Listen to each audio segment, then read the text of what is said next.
majeur. Et comme nous sommes tous carencés, je vous invite à en prendre de la fin de l'automne jusqu'au printemps, et cette année on pourrait dire jusqu'à l'été.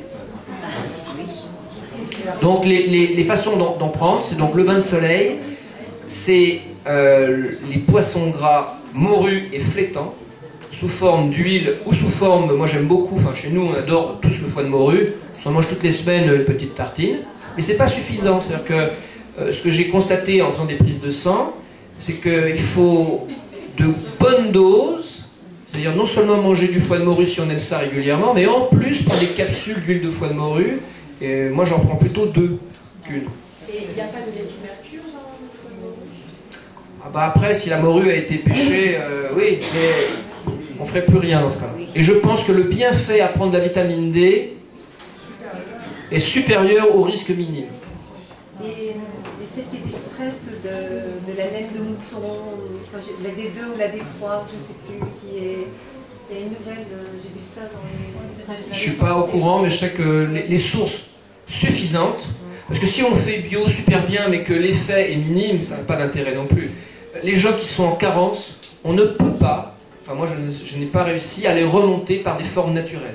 Les gens qui sont vraiment en carence, je leur donne une ampoule de vitamine D de synthèse, je suis navré pour les puristes, mais j'ai pas réussi à faire mieux. Et après, je les entretiens en leur donnant une vitamine, si possible, naturelle.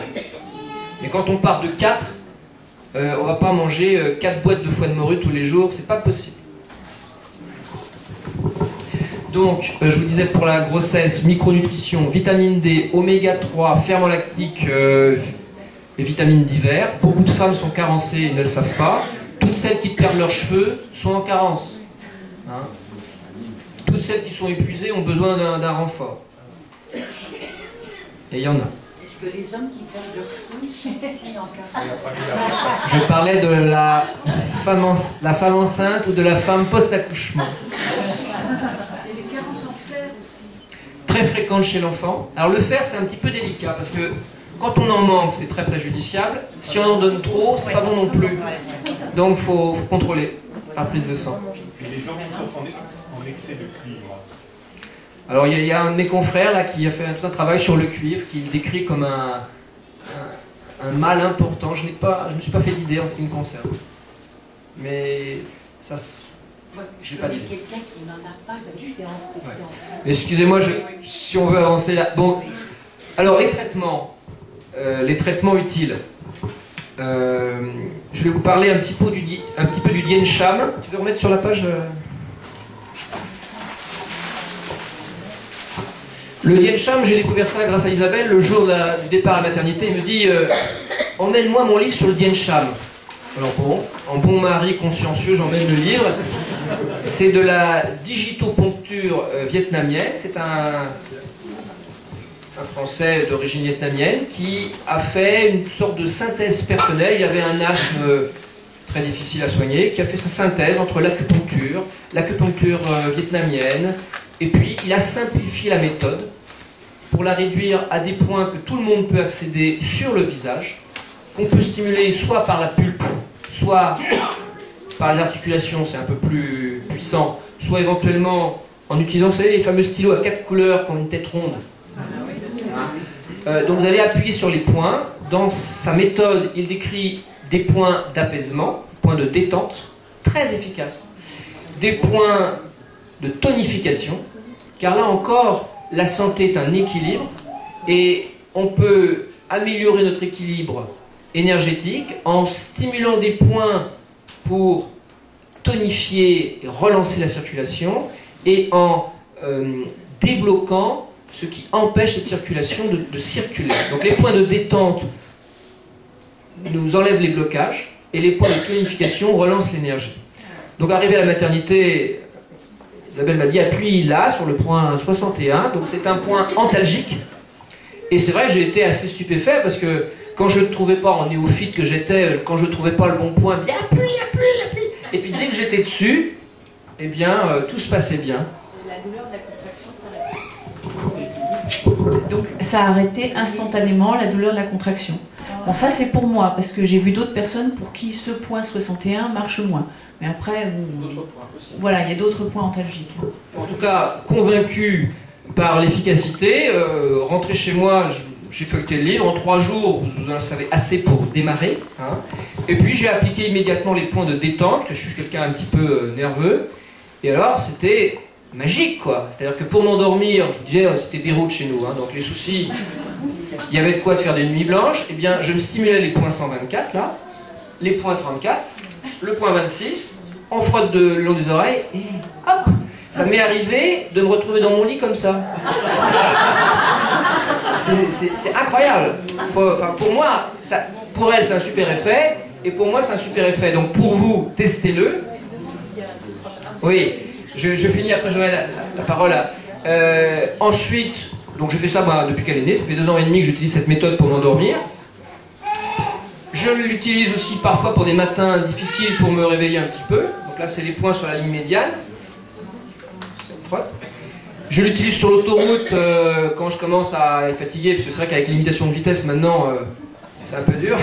Donc il y a un point là pour stimuler. Comme je suis très sujet, le dessin que je vous ai vu, c'est tout moi. Hein. Donc moi, les problèmes, les maux de tête par intoxication, c'est fréquent. Je l'avais hier d'ailleurs. Donc j'ai des points que je cherche. Maintenant, avec l'expérience, je vais là où j'ai le plus mal. Et quand je trouve un point qui m'irradie dans la mâchoire et qui est atroce, c'est le bon point. J'appuie et la douleur s'estompe. Si je prends mon mal de tête très tôt, comme toute douleur, hein, quelle que soit la méthode, quand une douleur est au zénith, ce sera toujours difficile de la faire redescendre. Mais si on peut l'attraper dès qu'elle arrive, on la supprime. Je crois qu'il y a des gens qui l'année dernière se sont mis au Dien Sham. Si vous voulez dire... C'est nous, après c'est pas pour en parler, il faut expliquer pourquoi ça marche, mais ça marche. Et donc plus de cas, on a déjà fait des petites douleurs, mais ça nous arrive d'avoir mal parfois quelque part, donc maintenant on a le Dien Sham. Les enfants s'y sont mis, je pense que maintenant on le fait, je le fais plus, donc moi c'est notre... Donc c'est une, voilà. Et c'est vrai qu'il y a des points qui sont moins efficaces selon les personnes. Hein. Il a même à traiter... C'est super facile, super abordable, ça prend 3 jours en fait, tout de suite. Ouais. C'est pas prendre, donc j'ai comprendre. Voilà, le livre fait 3 parties. Première partie historique, il explique la méthode avec des schémas. Une deuxième partie, il explique l'action des points, mais comme disait madame, on n'est pas obligé de savoir ça. Et une troisième partie qui est un lexique, vous allez voir, bah tiens, j'ai tel problème, je fais les points qui sont marqués, et ça marche. Moi j'ai fait ma première otite, en grand garçon que je suis, à 47 ans. Hein. Là, c'était un lundi, je me rappelle, je consultais, il m'a fait une séance avant de commencer le matin, bon, ça m'a permis de tenir. À midi, il m'a fait une deuxième séance, j'allais mieux. Et puis le soir, il m'a fait une troisième séance, c'est fini.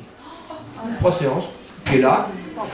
Donc c'est une méthode gratuite, simple, pratique, efficace. Une seule limite, bon, les enfants de madame sont peut-être exceptionnels, oui, ils sont très grands, il ne faut pas être trop douillet, c'est-à-dire qu'il s'agit d'appuyer le plus souvent sur des points douloureux, voire parfois, ouais, voire parfois des points hyper, ça m'est arrivé d'avoir un point là, je pouvais à peine effleurer, et je regarde la signification de ce point, ah bah oui, c'était lombalgie, et j'avais effectivement une lombalgie. Hein, donc on a sur notre visage des voyants, comme sur un tableau de bord, qui nous alertent des dysfonctionnements énergétiques, et en stimulant les zones, eh bien, on rétablit un équilibre. Voilà. La deuxième découverte que j'ai faite l'année dernière, j'utilise l'aromathérapie depuis environ 15 ans, mais en novice, c'est-à-dire que j'ai des formules toutes prêtes, j'avoue, hein, on ne peut pas être bon partout, on n'a pas forcément le temps toutes les nuits de travailler, donc voilà, j'utilisais l'esculape, qui est un composé pour les refroidissements, qui est très efficace. Quand vous attrapez froid, hop, un petit massage à l'esculape, et ça disparaît. Et puis, petite anecdote, ma fille s'était recouvert de merde, disons le mot, des pieds à la tête, et le papa que je suis l'a mal pris, vous voyez, du genre pétage de plomb grave. Donc je l'ai copieusement, la pauvre, qui était responsable de rien. Mais enfin bref, je me suis lâché ce jour-là, je l'ai engueulé copieusement. Ce qu'il ne faut pas faire, mais je l'ai fait. La punition a été terrible, parce qu'on partait à Paris, on n'avait aucun médicament, rien prévu. Et elle a fait une otite hyperalgique. Il faut savoir que l'otite, en symbolique, l'oreille c'est pour entendre, donc pour s'entendre, donc pour communiquer. et l'intensité de la douleur est proportionnelle.